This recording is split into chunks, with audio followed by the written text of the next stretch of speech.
الحمد لله رب العالمين، وصلى الله وسلم على نبينا محمد وعلى آله وصحبه أجمعين. برابر إذا كان بردوام لا خلنا وشي كرنو كتاب حسن المسلم كو كتاب بيروزي لأذكار تسمع بكر دعاء بابا كاني تسبيح كردني نيوجو استفتاحي نيوجو ركوع وسجود ما خنت ليش باب اشترك باب الدعاء الجلسة بين السجدتين. قال صادق خيني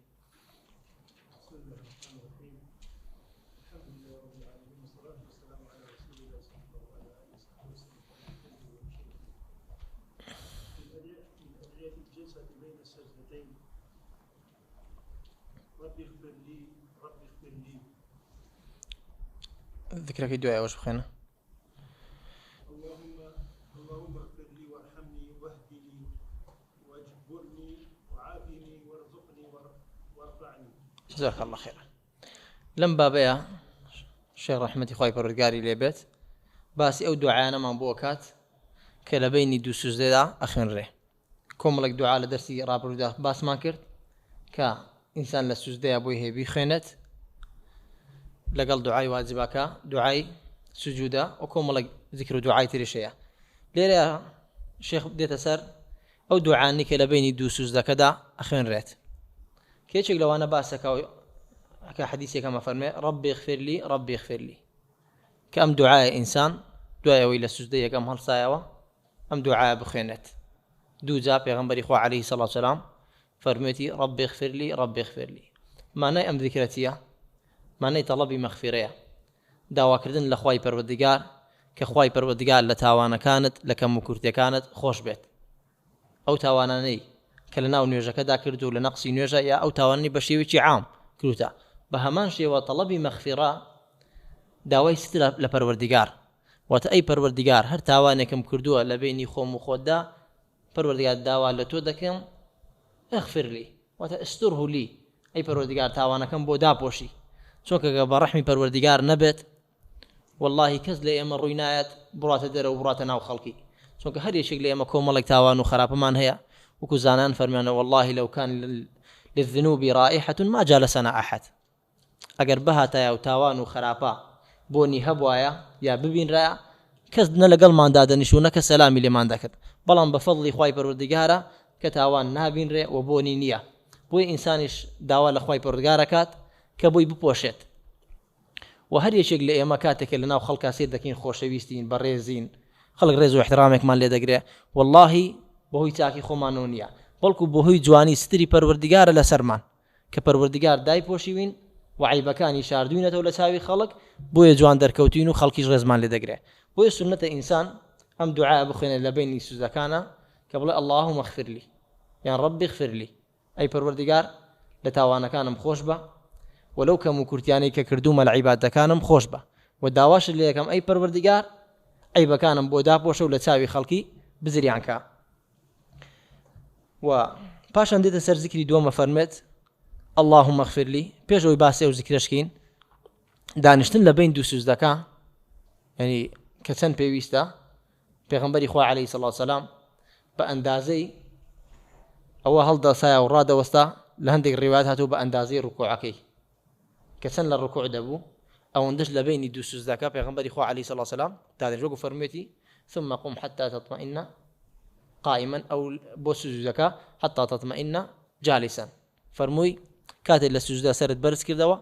دانیشە تا ئەو کاتەی ئیطمئنان وەرەگری ئیطمئنان زانە فەرمون مقدارەکەی چەنە دیاریکراو نییە بەڵام هەندێک زانە فەرمون مقداری ئیطمئنان لە نوێژدا کە پێغەمبەری خوا صلی الله علیه و سلم باسەکە و ڕوکنە لە نوێژە بەڵام بە مقداری ئەوەیە ئینسان هەناسەیەک هەڵمژێ و ئەو زیکرانە بخوێنێت ئەو کاتە ئیطمئنانی کردو ئەو ڕوکنەی تەواو بووە لە نوێژەکەیدا. بەڵێ و درستی شوکو باس ما کرد پیغمبری خدا دو جا فرموویەتی ربی اغفر لي درسته ئینسان زیاتر بڵێت بەتایبەتیش ئەگەر ئیمام مایەوە و زیاتر دوعای کرد تۆش سنەتە بێدەنگ نەبی بەڵکو دوعاکانت زیاد کەیت و چەند بارێکیتەوە زیاتر لە دوو جار لە ذیکری دوایەوە فەرمێت اللهم اغفر لي وارحمني واهدني واجبرني وعافني وارزقني وارفعني. اللهم اغفر لي هەمان شێوەی پێشوو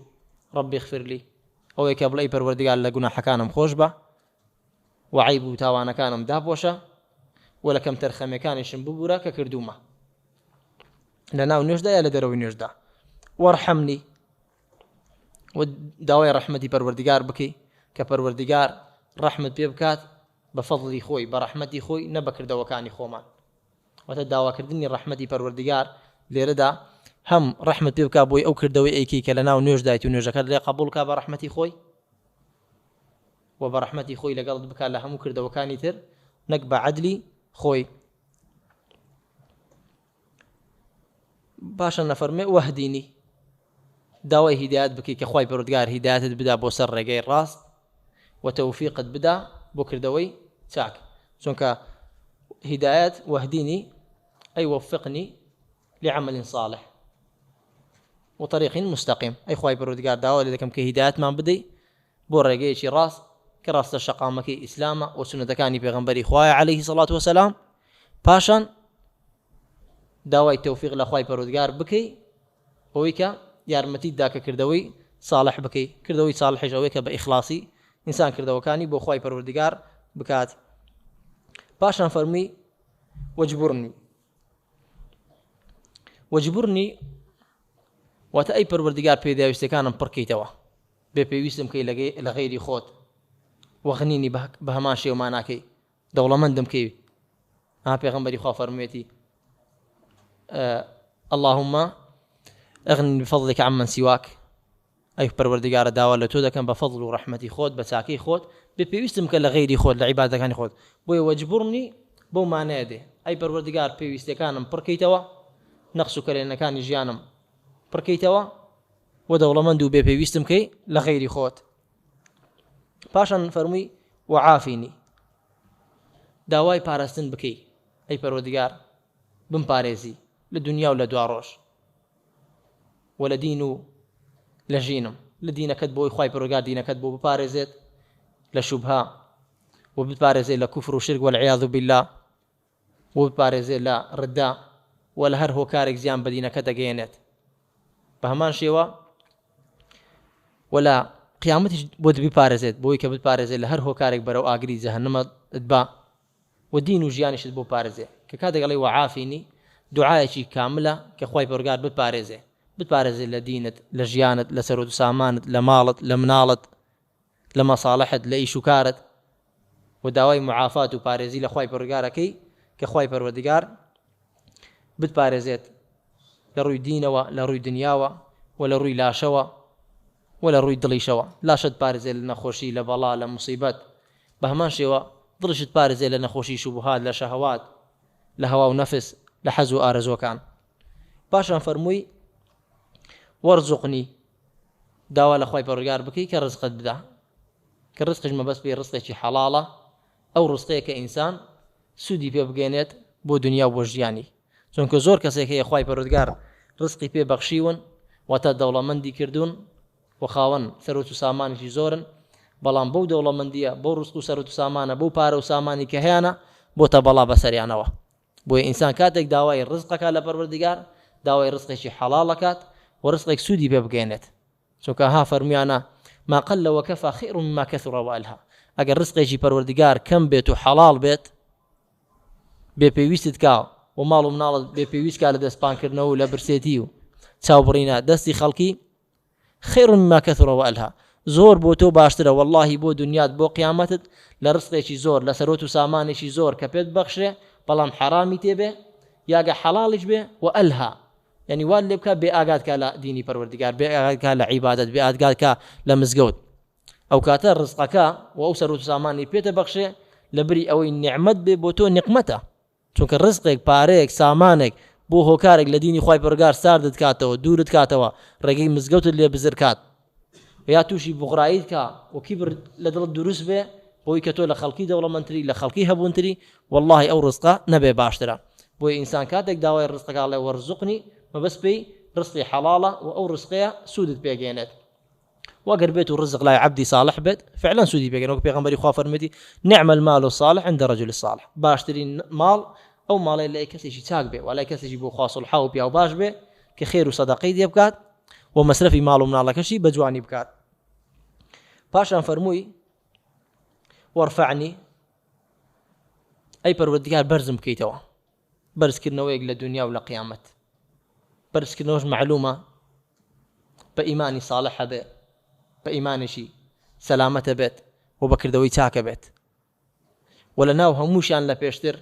علمە. يرفع الله الذين آمنوا منكم والذين أوتوا العلم درجات. وتا ڕێگاکانی بەرزکردنەوە زۆرن کە خوای پەروەردگار ناو بانگت بەرزکاتەوە، ڕێز و قەدرێکت پێ ببەخشێ، پێگە و مەکانەتێکی بەرزت پێ ببەخشێ. هەموو ئەمانە بەرزکردنەوەی خوای پەروەردگارن، بەڵام لە ناو هەمویان خۆشتر و باشتر و پرسووتر بۆ تۆ بەرزکردنەوەیەکە بە علمەوە بێت. فالعلم خير رافع. کوزانان دەفەن باشترین بەرزکەرەوە واللهی بەرزکەرەوەیەکە بە علمەوە کە جەهل و نەزانی لەسەر خۆت لابەری و شارەزای دینەکەت بی، ئەو کاتە ئەبیتە ئیمامێکی حەق و خەڵکی شوێنی تۆکەوێت. پاشان دێتە سەر بابێکیتر کە باب دوعا و سوجود تیلاوەیە. فەرموو براکەم بخوێنە.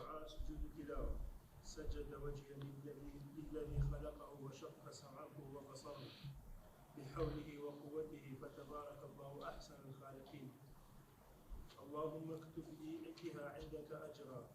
وضع عني بها وزرا واجعلها لي عندك ذخرا وتقبلها مني كما تقبلتها من عبدك داوود. جزاك الله خيرا. لم بابيا باب دعاء سجود تلاوة نزيك لا بابكي تراوة بيوندي بنوج دروي نوجش هي أو دعاء أخوان إلا سجود تلاوة. سجود تلاوة هي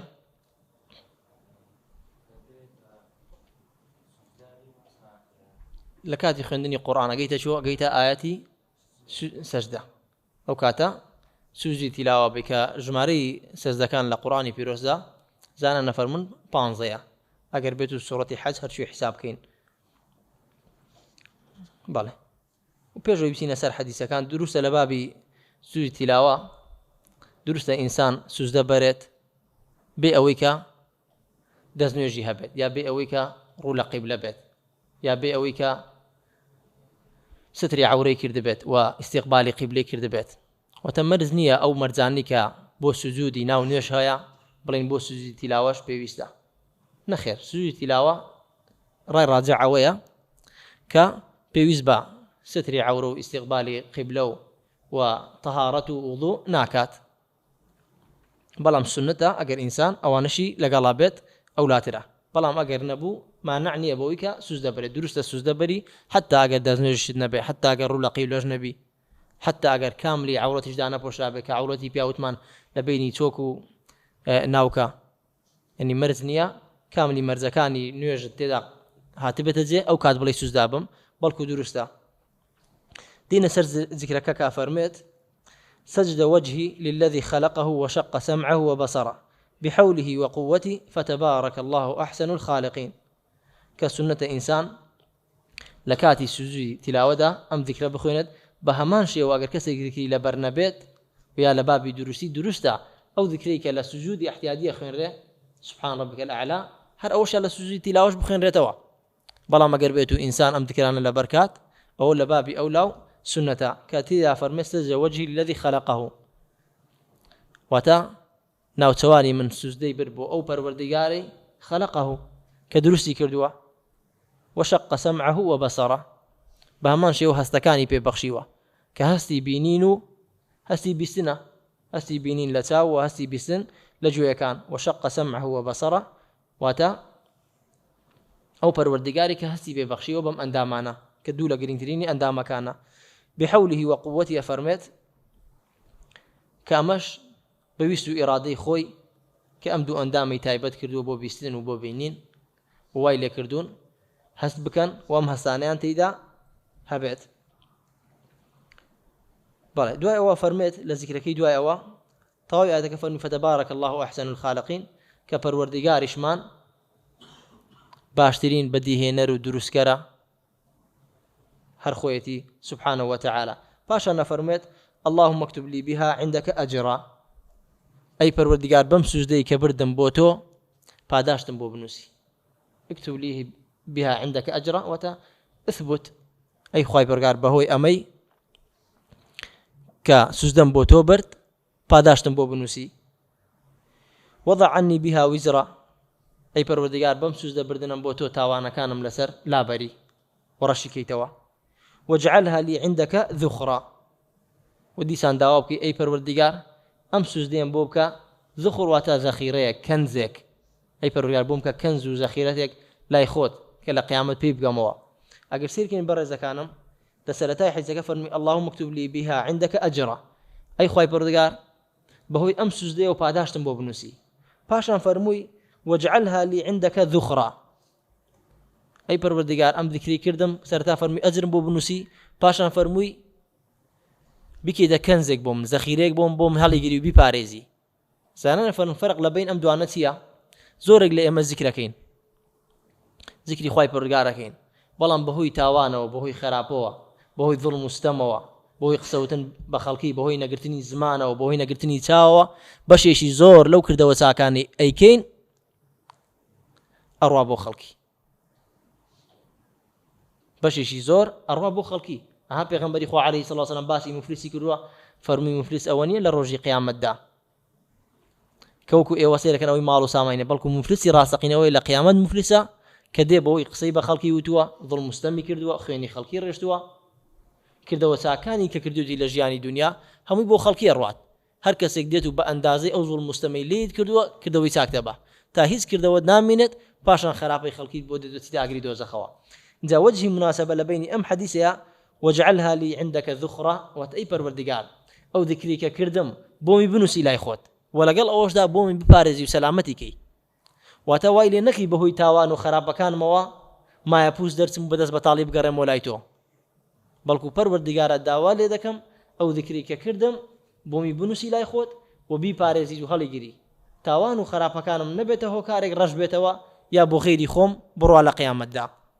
تأما زور ضرورة إنسان أقداري بيت يعني همو ما کردەوەی چاک دەکەین بەڵام جار وایە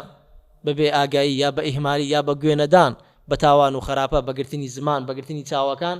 سێر دەکەی ئەو هیلاکەتی تۆ دەیکەی بۆ خەیری تۆ دەڕوا وە کەسانێک لە ماڵەکەی خۆیان دانیشتونە نە خەریکی عیبادەت نە هیچ بەڵام من و تۆ عیبادەت دەکەین و عیبادەتەکانشمان بۆ ئەوان دەڕوا بەهۆی ئەوەی کە زمانمان نەگرین ویا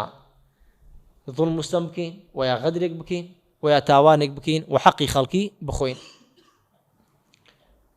پاشان فرمووی وتقبلها مني كما تقبلتها من عبدك داود أي پروردگارا ليش مي قبول بكي وكو چون لا داود عليه الصلاة والسلام قبول كرك پروردگارا فرمي وخر راكعا وأناب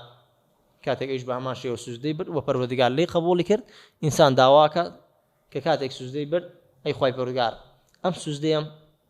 لي ورگيتو بكي تأجر پاداش بومن چونك سجده خوي لخويا کردەوەیکی چاکە عملێکی صالحە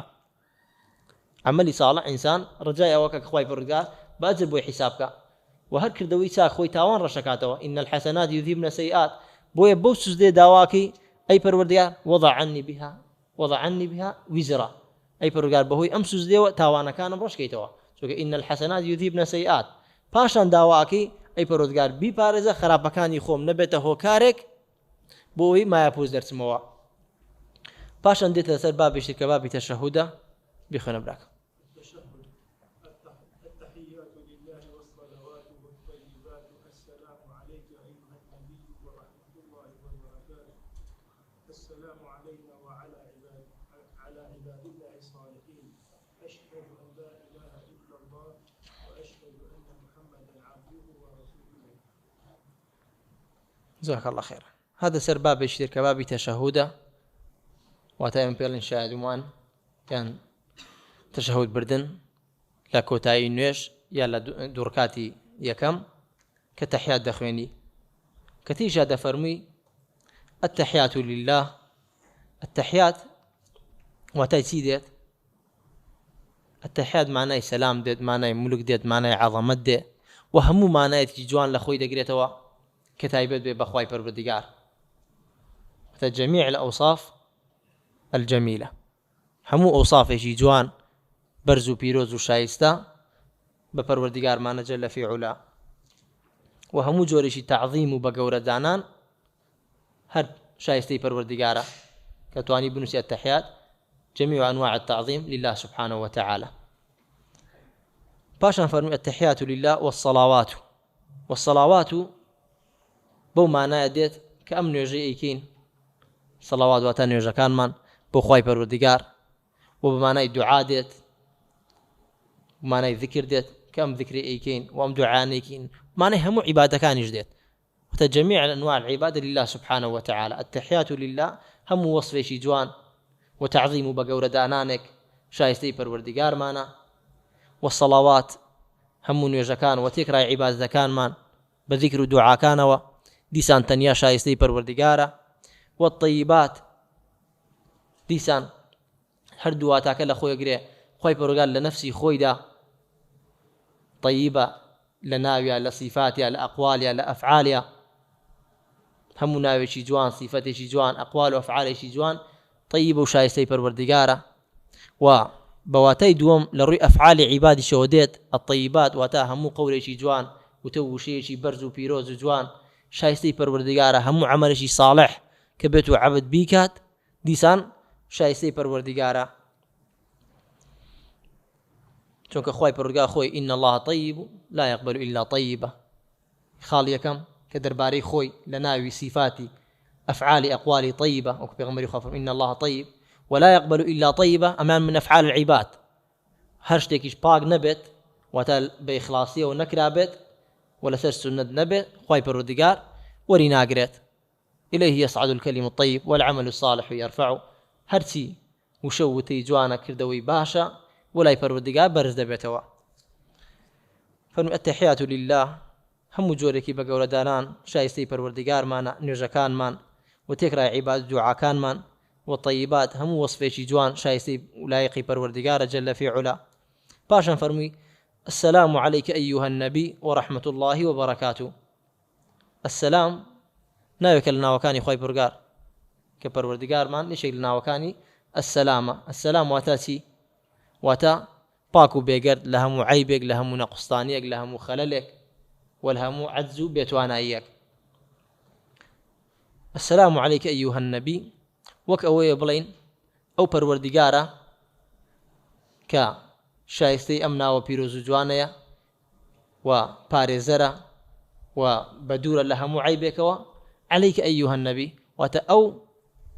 أقايلتو ببد بارزت تاو ديريت كاي پیغمبري خو عليه الصلاة والسلام وبو خودي خوشي السلام كلا سر پیغمبري خوا اگر بيتو ايما بلين السلام عليك ايها النبي دعاء كردنا بويك سلامت به للدنيا و لدواي خوي سنتكاني سلامت به ولا قيامتش هم سلامت به بهمان شي وش اقريتوا السلام عليك ايها النبي همان واتابلين پیغمبر من عليه الصلاة والسلام بريئة لهم عيبك لهم خلل نقصانيك ولهم كم كرتيك كامل لنا التحيات أو تريد السلام عليك أيها النبي بلفظ خطاب عليك بوي لدواي مردني پیغمبري خوا عليه الصلاة والسلام بشق للصحابة رضاي رحمتي خواي برقاريان لبه أم ذكريان قريبو السلام على النبي السلام عليك أيها النبي السلام عليك كافي خطاب لا ينبرد شونك كاتي خوان موجود من پیغمبري خوا لنا ينبو كأم سلام أنا كرد أو سلامي خوا لبه أي پیغمبري خوا بلام كوفاتي كرد هنديشيان قوريان بو السلام على النبي سلامي خوا لسر پیغمبري خوا بد عليه الصلاة والسلام كمش موضوع شي خلافية هرشي دانيشان إنسان هل بجيرت درستا شونك فعل صحابة إلى سرا ورحمة الله وبركاته ديسان داوي رحمتي پروردگار بكي بو پیغمبري خوا عليه الصلاة والسلام وبركة زيادة خيرا داوا بكي بو پیغمبري خوا عليه الصلاة والسلام السلام علينا وعلى عباد الله صالحين باشان داوي سلام بكي بو خوت علينا ما بس تكلنا ونجبي ما بس لا إماما لما مؤمنا وهم أوانا شيك حاضرا وعلى عباد الله صالحين ولا سر همو بند ساكا كانش أويك غايبشة السلام علينا بنفسي خوت وإمام مأمومين وأويك حاضرة وعلى عباد الله صالحين تكراي بندكاني خواي پروردگار لزندويان لمردويان لملائكة لجن لإنس بلان بمردك صالحين بن بويا الله على إمام خطابية فرميت هر کەسێک بێوێ دوعای هەموو پێغەمبەران و پیاوچاکان و نوێژخوێنانی بۆ بڕوا لە سەرەتاوە تا کۆتایی ڕۆژی دوایی پێویستە عەبدێکی صالح بێت ئەگەر بێت و صالح بیت ئەم دوعایە هەر لە پێغەمبەران و تا دوا کەس کە نوێژ بکات ونێژی کردووە ئەم دوعایە بۆ تۆش دێ بەڵام ئەگەر ساڵح نەبی واللهی شملی تۆ ناکات پاشان أشهد أن لا إله إلا الله وأشهد أن محمدا عبده ورسوله كلنا وتحيات أوتره أشهد أن لا إله إلا الله شادمان بوحدانيتي پروردگار كخوي تاكو تنيايا بشريكو هاوتايا ومستحقي عبادته بتنيا خوي وأشهد أن محمدا عبده ورسوله وشاهدان بويك پیغمبري خوا عليه الصلاة والسلام بنديك لبندكاني خوا واتا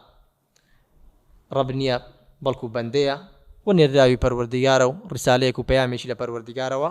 گەیاندوتە تێکڕای بەندەکانی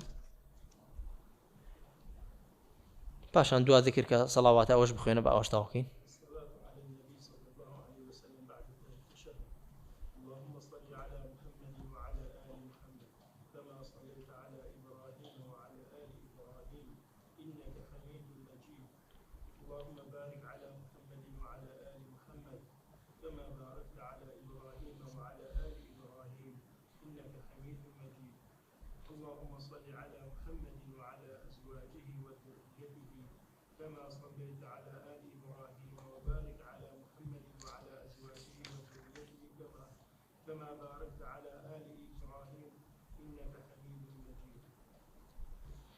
جزاك الله خيرا براك باشان صلاة دان لسر پیغمبری خوا عليه الصلاة والسلام وتدعي تحيات صلاة لسر پیغمبری خوا دي كامش بهمان شوا ركنك لتحياتي دوام أما تحياتي يكم واجبك لتحياتي بلي يكم واجب حتى إنسان نيشي خينت نرجكي درست إن شاء الله بلي الصلاة على النبي صلى الله عليه وسلم بعد التشهد فرمي اللهم صل على محمد وعلى آله محمد داوا كردن لپروردگار صل على محمد وعلى آله محمد كالصلاوات بدا لسر پیغمبري خوا عليه الصلاة والسلام ولا سر آلكي صلاة پروردگار اشمان جواز لصلاة إنسان صلوات پروردگار باس كردنتي سناؤه على النبي صلى الله عليه وسلم وصفي پیغمبري خوا عليه الصلاة والسلام لله ملائكة بوصفه جوان وتكاتك دعاكين اللهم صل على محمد وتفرن أي پروردگار وصفه ثناي پیغمبرك بك عليه الصلاة والسلام بوصفك شايسته بيت بو چونك خواهي پروردگار فرماني بيكردين يا أيها الذين آمنوا صلوا عليه صلوات دن سر پیغمبرك عليه الصلاة والسلام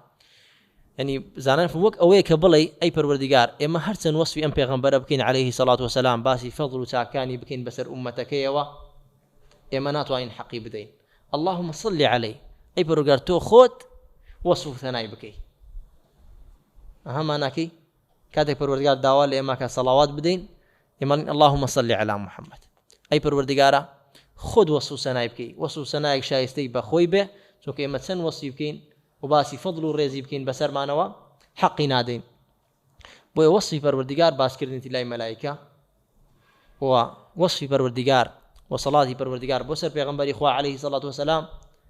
برس كرنوي ناويتي بلاو كرنوي شرعتي وباراستني شريعتكيتي دعاي خوي وعلى آل محمد ديسان لسر آل محمد كزانانا فرمون آل محمد أتباع كان نقريتوا لسر راي راجح لما بس بي مسلمانانا لوانيك برواية پیغمبري خوا هنا وعليه الصلاة والسلام آلكي خزمك سكي قريتوا خزانة كاني خزمك سنجيك كان يقريتوا بلام أوانيك إيمانا بهناوا وتيك راي أو مسلمانا لسر همان شريعة برنامج أون أي قريتوا كالآلي پیغمبري خوان عليه الصلاة والسلام كما صليت على إبراهيم وعلى آل إبراهيم شون أي پروردگار كصلوات الدالة سر إبراهيم وناوي إبراهيم تبرس كردوا لآسمان ولزوي وذكرت هيشتوا أو هاش ناوي پیغمبر من عليه الصلاة والسلام برس كوا وشرعتكي بلاوكوا ودينك وسنتك دعاي خوي ببارزا إنك حميد مجيد ومش وصفي پروردگارا وإنك محمود بكل أوصافه الجميلة أي پروردگار تو وصف كراوي بهمو وصفشي جوان وشايستا والمجيد بهمان شوا تو خود خاون كرمي وغاية وأوبري كرمو مهرباني لطفت هي بسر بندكان توا باشا اللهم بارك على محمد وعلى آل محمد أي پروردگار بارك وتزيادة الخير والبركة والرحمة أي پروردگار بركات كيتا سر پیغمبركات برجني سر پیغمبركات عليه الصلاة والسلام ولا سر شين كوتواني وكوتون بركة رجان سر إبراهيم عليه الصلاة والسلام وشين كوتواني ولا آل إبراهيم إنك حميد مجيد بهما شوا تو پروردگاري وصف كرا وشايستي هم وصفيشي جواني و أو بري خاوني كرمو شرف هربوتو أي پروردگار باشا فرمي اللهم صل على محمد وعلى آله أزواجه ما ذكر اشتراك هاتوا همان زوري اشترا زوركاني صلوات كزوري زورة كرترين زوركاني أويكا اللهم صل على محمد وتواوترين زوركاني أويكا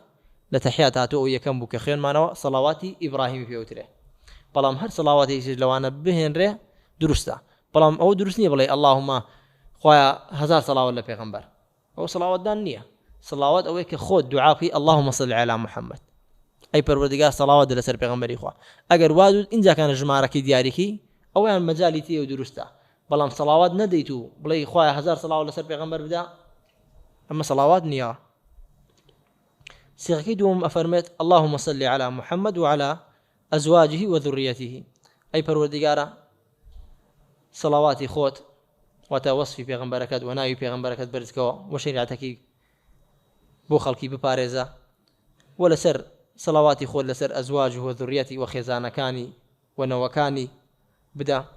كما صليت على إبراهيم وبارك على محمد شون صلوات دال سر إبراهيم عليه الصلاة والسلام وي پروردگار بركتك بارك على محمد بركتي زيادة بك سر پیغمبر كمان برجن سر پیغمبر كمان وسر سنتكاني وسر أتباعكاني وعلى أزواجه وذريته وخزانه نوكاني كما باركت على إبراهيم إنك حميد مجيد بس ذريتي پیغمبري خوا شكري عليه الصلاة والسلام مرزنية إلا من على كاني بيت چونك پیغمبري خوا نسلي من على كاني بقدر خوا وابو زور بيان كوتايان بيات إلا سندانيشي كميان نبت مانو لدواي خوانو ينقر ذريتي باسكين ذريت هم اوان كلو نوي پیغمبران وزانا فرم بغير هم اوانشن كشويني او پیغمبر كوتون عليه الصلاة والسلام بنوي او حسابا فرم انك حميد مجيد من حميد باناي اويا محمود الافعال والصفات والمجيد عظيم كريمة باون بس والحمد لله رب العالمين وصلى الله وسلم على نبينا محمد وعلى آله وصحبه أجمعين.